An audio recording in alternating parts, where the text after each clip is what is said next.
ikaze wakoze subscribe kuri Dreamax TV. Njyewe uri inyuma ya kamera ni Already from Rubege. Kuri kamera za Dreamax TV twakiriyeho umuhungu musanzwe muzi, ubona wundi ni The Bully Banga. Karibu kabisa, turamwakiriye kuri kamera za Dreamax TV. Waza kongera ukibutsa abanyarwanda kugihari ukabavugisha nubwo umaze iminsi uri bize kabisa warabuze. Ewana Already ndacyari ishimwe. Karibu komi The Bully Banga, the bad man, the game changer kuri iyi mihanda. Ewana twagarutse kabisa kuri Dreamax TV. Mwe mumaze iminsi mutatubona, twagiye duhura n'ibibazo bigiye bitandukanye, ariko uyu munsi wa none twagarutse. Kandi buriya Already iyo tugarutse twongeye tukakifatanya twati ni ngombwa yuko twongera tukagaruka hari ibibazo bituma tutagaragara, nuko tuba tuje kubwira abantu ibintu bya danje. Yes, nkuko mubizi rero uyu munsi ntabwo twaza kuri kamera za Dreamax TV tutaje kubatama amakuru ari hano ku imihanda. Aha ku imihanda hari amakuru menshi agenda hasaza. Uyu munsi rero niyo mpamvu twatumiye The Bully Banga aze ngatubwira amakuru ari ku imihanda kabisa, kuko numvisha abantu benshi basaze nyuma yo kubona ibintu bitabaho hano ku imihanda. Hari umukobwa ariko ngo asazije imihanda, ibintu bimeze nabi kabisa. Already ikintu bita videozo zimaze kuba video, sinzi niba abantu bazageraho bakabyakira nkaho nabyo byahozeho, bakabyakira nk'ibindi bintu byose bagiye bamenyera. Mwabonye video zo bita Baritazari Engonga ugeze mu Rwanda tubona video zo bita Yama kwa boy, tubona video nyinshi z'abastari bagaragaza ubwamure bwabo, amavideo bifashe bavuga yuko bo batari bagamije kugira ngo bayereka abantu, ariko bikaza kurangira finally agiye hanze abantu bayabonye. Uyu munsi wa none rero reka nsaba abakunzi ba Dreamax TV mbasabe twerekeze mu gihugu cya Uganda.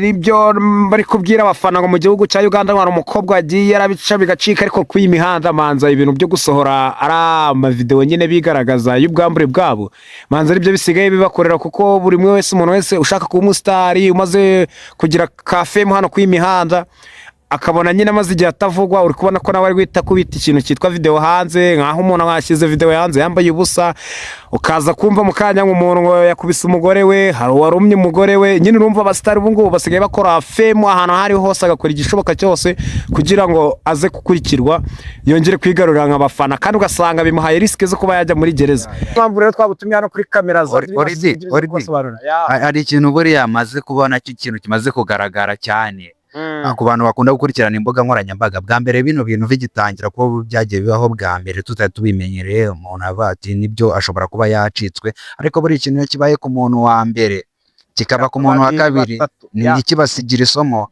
Aho ngo dutangira kwibaza tukava tuti umuntu ashobora kuba arimo aracuruza, ahubwo we akabona akeneye nyine ko akomeza avugwa, arabantu dukomeza tufa ikintu kiriho. Urumva The Bully Banga urasanga buri mwe wese video ze zisigaye zijya hanze afite ubwo bwambure, kandi yabonye mugenzi we nawe video yagiye hanze arimo nyine araseba hanze hano ku karubanda, ugasanga nawe akomeje gukora record y'izo video. Kandi uribuka yuko buri mwe wese ufashwe ni izo video nyine bazifashe, avuga yuko yazifashe mu rwego rwo kutagira ute kugira ngo zitajya hanze, ariko ugasanga birangiye zigiye hanze. Biba byatewe n'iki? Ase nta somo bakuramo ku byabaye ku bambere, cyangwa nyine nibundi ni ya fame maze babishakira. Ikintu kimaze kugaragara cyo tuza kugera kuri uno mukobwa bita Kirabo, akaba ari n'umunyamideli ukomeye cyane hariya muri Uganda. Abantu bakunda gukurikirana showbiz yo muri Uganda baramuzi. Turaza gusanga rwose ibi bintu bishobora kuba atari ibintu byamugwiririye, nubwo we yihutiye ngo gutanga asaba imbabazi, kandi buri abantu ikintu babonye sibyo baba bakibonye, nibyo urasaba imbabazi ariko ntabwo uri bukibasibe mu mutwe.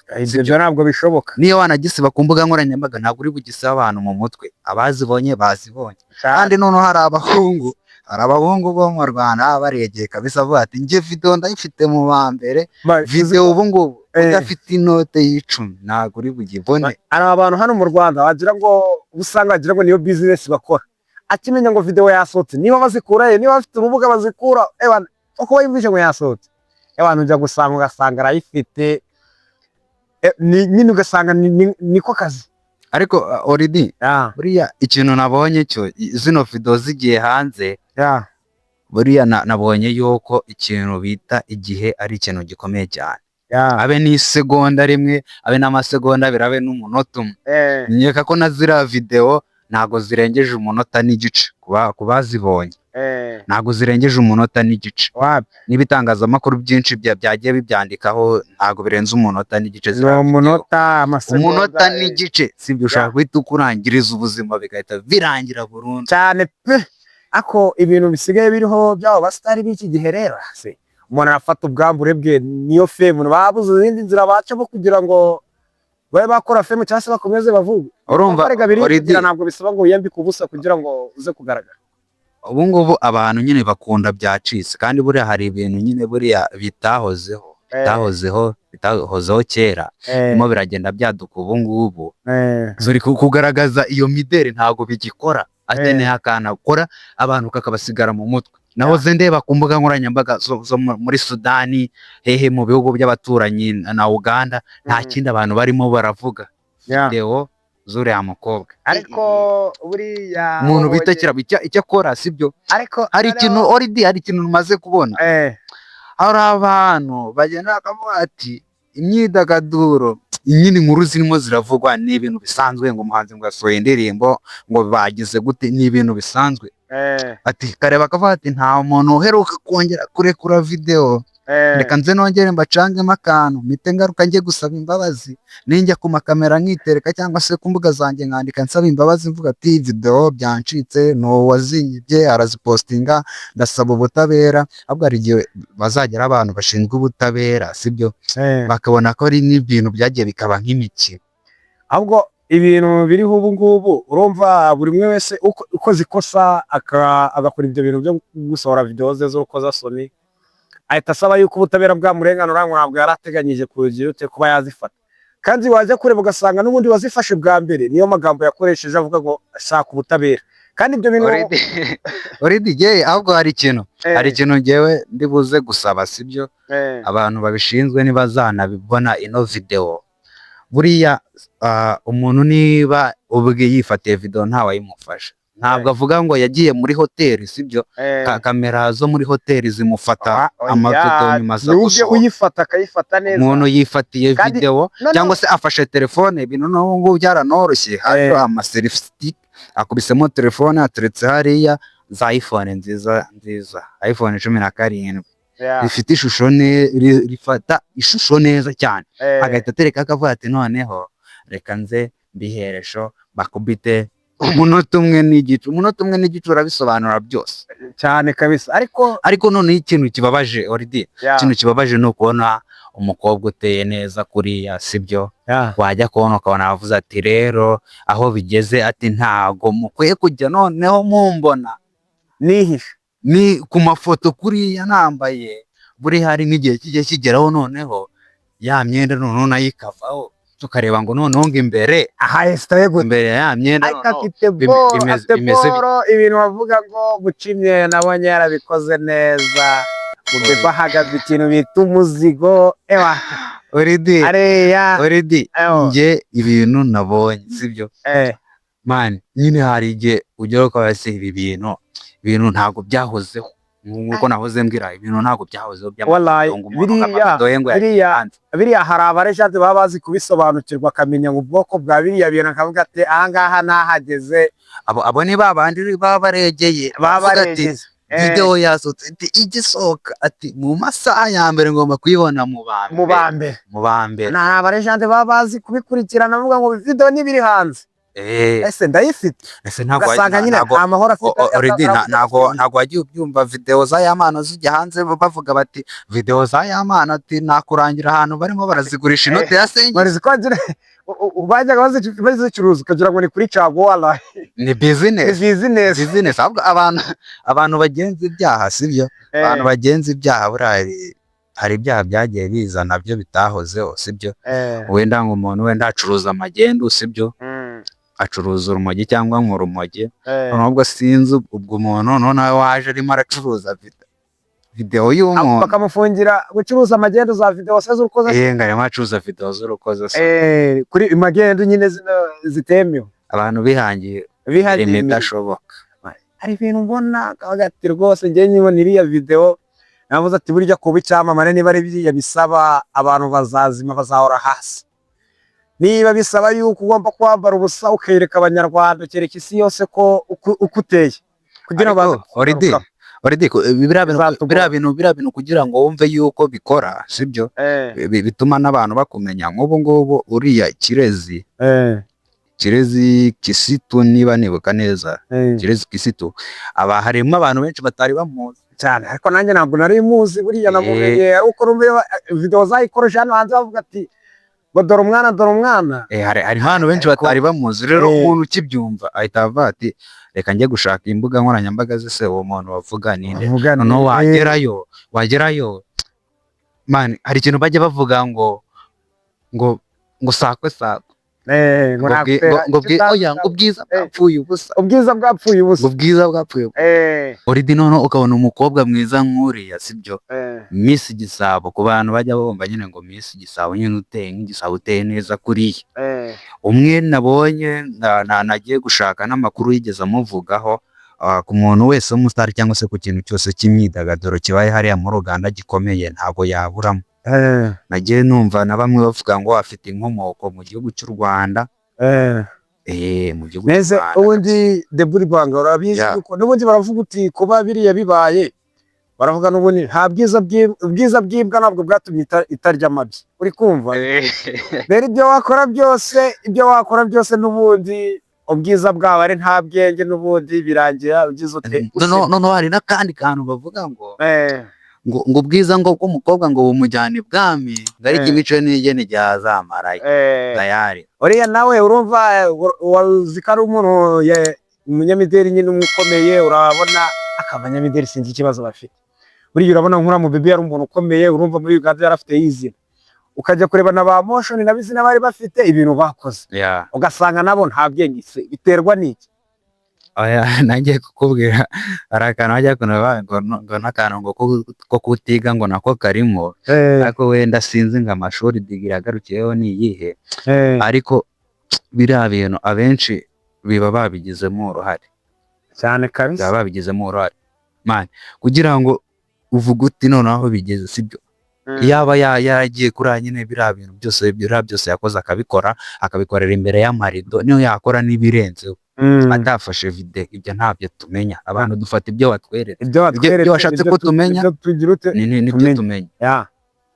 Noneho ukareba ngo aragarutse ngaje ngo gusaba ngo imbabazi, none nabanje no kumva ngo mbere ngo yabanje aravuga ati rero ngo biriya bintu ngo ziriya video ngo ntago ari njye video, ntago ari wowe, ni impanga yawe, ni uwo musa. Ahubwo yewe hari n'abandi makuru nabashije kuvuga ngo ntabwo ari wowe waje ngo kwandika hariya ku rukuta ari gusaba imbabazi. Ngo izo mbuga ngo ukabona ko nigeze kukabona ngo ntabwo ari wowe ngo ntabwo ngakoresha ngo Twitter, ngo nagakoresha X, uwo muntu wasabye imbabazi ngo ntago ari we. None icyo njye ntabwo nahise nibaza ese nibyo koko ntago ari we na video size cyangwa ari proud y'ivyo yakoze yashizeho? Nyine urumva biracyateye ibintu by'ibibazo. Urumva kuba yabikoze, urumva ashobora kuba yabikoze kubera impamvu ashaka, ari film ashaka kuvuga, uri kumva. Biriya rero usanga umuntu arabikora kuri ubu ngubu babahaye intebe, ariyo mpamvu ngiye hari n'ibintu macaka gusaba. Buriya umuntu niba afite video yiwe akavuga ati nijye wayifatiye, ati ngiye bayishyize hanze sinjye wayishyize hanze, bajye bamenye yamuvuyeho ute, uri kumva. Niba ufashe iyo video uzi neza ko video ari yawe udashaka kuyishyira hanze kandi ari wowe yerekeyeho, ufite n'uburenganzira bwo gukomeza kwisigasira mu rwego rwo kutagira rwo kutajya hanze, uri kumva. Buriya buri muntu agira email yiwe, muri telefone yiwe habamo nabira bita safe folder, uburyo wafungira na video zawe, urumva. Buriya niba n'umuntu afite ibyo bintu byo gufata ziriya video, wenda ziraza ukoza soni agafata ziriya video, yakagombye ko afite na email yiwe yibanga ye bwite, avuga ati email niyo nshyiraho video zanjye ziri safe.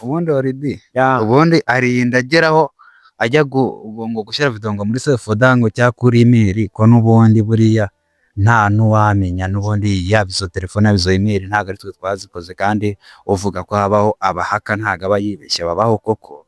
Ubundi umuntu agera afata izo video ubundi habaye iki ubundi tubimenye nyine uwo muntu areruye abantu agiye kujya acuruza ubundi izo video z'urukozasoni tubimenye. abantu bajya bafata ziriya video iyo ugiye kumufata nyine iyo umubaza akubwira ko yayifashe mu rwego rwo kugira ngo ajye ayireba nyine ngo nkiye yiye byite yajya akomeza kuyireba, ukibaza azajya ayireba. Bamwe bakavuga uti azifata kugira ngo ajye ayireba akosore aho byari byagize, niba abari mu bizamini cyangwa se ari gukora ari nk'amafumative cyangwa se amakati kwa kundi umuntu amanza yakora mbere yuko ajya muri examen kugira ngo azajye gukosora nyuma niba hari ikintu aba agiye gukora kugira ajye mwihangana. Ntabwo none se already ubivuze neza cyane ngo abafashe video ngo kugira ngo ajye azireba. None niba wagezaho n'abandi babibona kandi video ariwe wayifatiye mani baravuga ngo urwishigishe ararusoma niyemera rusome yarwishigishe. Ahubwo njye nanjye nakagombye kuvuga uti sibyo, wenda niba umuntu akoze ikosa akerekana ubwambure bwiwe nyine agashyira video ze hanze, bakagombye kumufata bakaba bamufunga. Ariko n'uwafashe izo video nta muntu wazimufashe, ni ubwe wazifashe, agafungwa bakamenya neza uburyo izo video zamuvuyeho zikajya kubana, kandi telefone ariye wafashe video nta wundi warimufatiye, niwe wayifatiye ubwe, bakamanza bamenye byagenze bite kugira izi video zijye hanze. Urumva wenda ntago buriya already ari no kuntu bajya bavuga, urumva de burivanga abantu bajya bavuga ngo yafashe video ngo noneho email ajya kuyishyira ngo mu yindi telefone ngo umuntu ngagira ute ngarazibona. Buriya niba uzi neza ko kuri email yawe hariho ibintu bitemerewe kurebwa na buri umwe wese kandi ari ibintu byawe by'ibanga, ntabwo wakagombye kuyishyira muri telefone iyo ari yo yose. Yezo aho ngo birumvikana already wenda buriya ntago twamenya ngo amategeko wenda yo muri Uganda ameze gute, ushobora gusanga adahura n'ayo mu Rwanda cyangwa se hari naho bigiye bihuriyeho.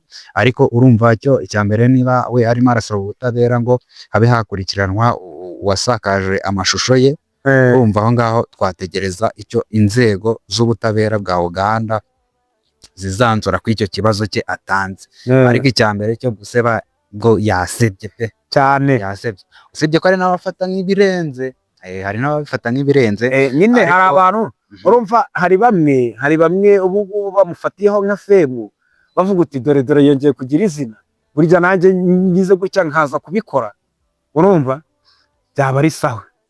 Ati nanjye ushobora gusanga nongeye kugaruka hehe mu gakino.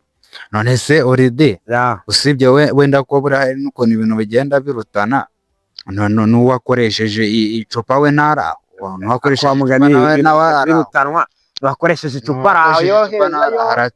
kandi buriya nawe hari ukuntu ahita yirema agatima, bati n'uwakoresheje icupa araho kanzwe njyewe, urumva. Ariko ibi bintu bikwiye gucika pe. Uruntu nabonye hariya afite ikintu ahagaze bro, njyewe bwa mbere nyireba sinizeye karorwa cyangwa se karororwe, nagize ngo ni ibidamu bamushyizeho by'amazi kwa kundi bakora pisine, yanyara ukabona yujuje kamera amazi neza pepepe maze gatemba. Yewe sibyo nyine hari ibintu nyine ubona nyine kugira ngo tubyumvisha nyine bikagorana amani. Ariko rwose ibintu nabibonye nkomeza nyenda tagira umuntu uza kunyandikira mbwira uti ngo wamaye video ibiki n'ibiki ntazo mfite.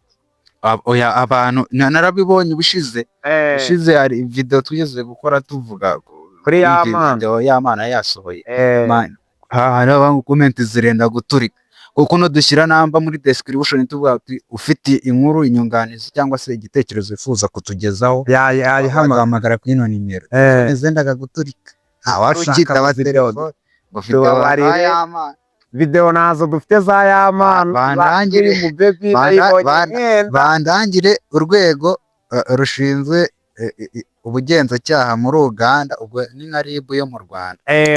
ubwo njyewe njya kwishinganira nazabona umuntu uri kumbwira ngo nimwereze amavideo ngo yakira ariko ayafata nanjye sinari mari ibyo bintu byo kuza ukansaba video. Ariko icyo nzi cy'umuntu nabonye arasinatenza ngo ndi kujyayo aya urumva rwose nanjye nabashije kumirwa.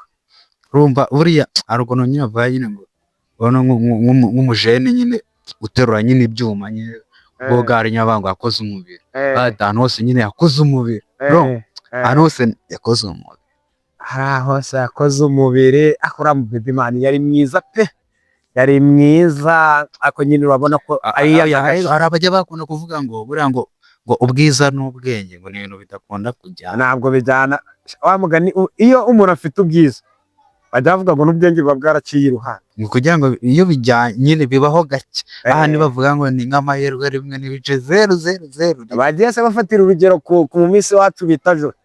Mba mbona Joro ibintu byose ari amafaranga kameze neza, buri kimwe cyose bamara gikora ku murongo. Oya hari ukuntu buriya bavuga sibyo, wenda ntawe nje gucira urubanza hano, ariko hari ukuntu bavuga nyine ngo buri wese agira igihe cye.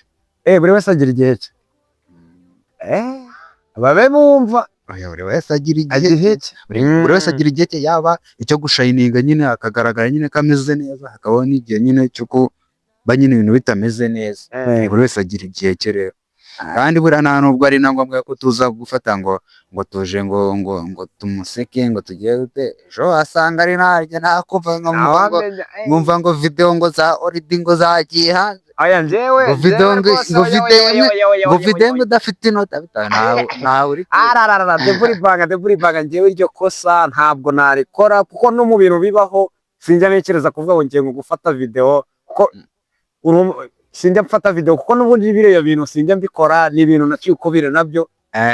Ndi umukiranutsi ku Mana, nigaruriwe n'Imana, ngenda senga cyane. Bajya bavuga ngo ubundi ngo umuyaga ngiye ngo utare ngo wahoha ngo ku mabuno y'inkoko. Ntabwo umenya ikigize, sinzi ukuntu babivuga nyine ngo niba ngo ntago wabona amabuno yayo hafi aho ngaho babyumva bari buze kutubwira muri comment.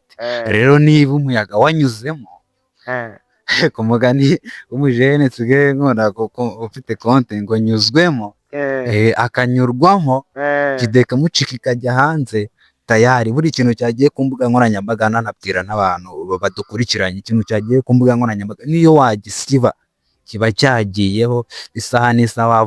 Wazavuga uti nyine ya video yanjye, ukajya nk'urugero wenda nko kuri Google, ukajya kuri YouTube, ukajya kuri TikTok, ukajya kuri WhatsApp, kuri edikota ya Meta, ukavuga ati ndashaka ya video yanjye nasibye igihe iki n'iki, video yabaye kugarura n'undi ukongera ukayiba. Ubundi se uzi aba bantu bafata zino video bari mwa bino bintu by'urukozasoni, ugira kuba bafata ziriya video bira ntabwo birangira. Hari abantu baba barangije kuzisevinga muri telefone, bazifite isaha ku isaha yari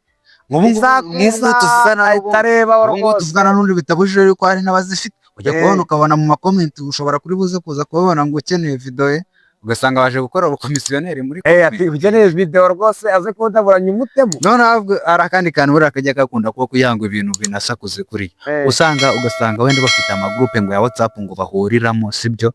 Bafite ngo amagroupe ngo ya WhatsApp bahuriramo. Ndimo ndavuga ku rugero wenda nka Kirabo, sibyo? Ugasanga afite amagroupe ya WhatsApp bahuriramo, ni genge kwemezanya ibikintu kiboherezanya ama video. Harimo ukuntu wenda hari ibintu byaje abantu bamaze kwimenyera kuri WhatsApp, kohereza video cyangwa se ifoto iri view once, umuntu ayirebe rimwe hari umuntu rero uyireba akayireba agifata gutya agikanda muri screen atari yasoza video, agahita bati munshakire telefone mite nyiri coding, agahita yikamera abantu murareba ino video. Nyine mwige yuko kuba wereje umuntu video ngo ni view once bitavuze ko agomba kuba yifite, ashobora no guhita yisaving. Byitondere ariyo mpamvu rero nakubwira uti iriya video y'ira mukobwa nanjye nayibonye, ndavuga ati aya makuru ntabwo naza kuyihererana, tugomba kuza kuri Dreamax TV kugira tuze kubona buri kimwe cyose. Umuntu agomba guhita yatsakamera akaza agasobanurira cyane, sibyo? Already reka mbonero no gushimira abakunzi ba Dreamax TV, abantu mudukurikirana umunsi ku munsi. Tukaba tumaze kuzuza abantu badukurikirana 2900, n'abantu batari bake. Vuba turatujuje 3000 by'abasubscriber. Ewana reka nshimire cyane abantu badahwema kudukurikirana kuri Dreamax TV, mukomeza kutwereka urukundo buri munsi. Abantu mukomeza kumbwira ati ibyo mukora ni byiza kabisa, mukomerezeho, imbere ni heza, ndabashimira cyane. Tumaze kuzuza abasubscribers 2900 nkuko nari ngivuze. Vuba turuzuza 3000 kubera yuko washyizeho umusanzu wawe, nanjye nashyiraho wanjye. Dreamax TV ni yacu, turi umuryango mugari. Ushaka kutuvugisha wagamagara kuri nimero ziri muri description kabisa, ibintu bigakomeza kugenda neza cyane. Reka ngushimire aho twanye muri iki kiganiro. Njye nari Ishimwe Karebe Comedy Double Banga the bad man the game changer kuri iyi mihanda, ndi kumwe na Oridi. Wakoze kabisa, wakoze nawe wakoze cyane Dmax, wakoze cyane Double Banga. Urabizi ubundi ibiganiro bikurikirana ubutaka bisa, twe turahari. Abakunzi bacu mwebwe icyo musabwa ni ukuba muhari isaha ku isaha, tubatamo ibiganiro, mugakorana subscribe kuri Dmax TV. Amakuru yo ewana nakavuyo, wowe kimenye ushobora no kutwandikira tubwira ati nge nshaka ko mukumburira aya makuru ameze gutya, mukambwira ibyerekeranye n'uyu muntu vipi bimeze biti. Twe turahari ni kubwanyu ewana. Cyambere no kuba ari tukifatanya nawe. Ciao nari Oridi.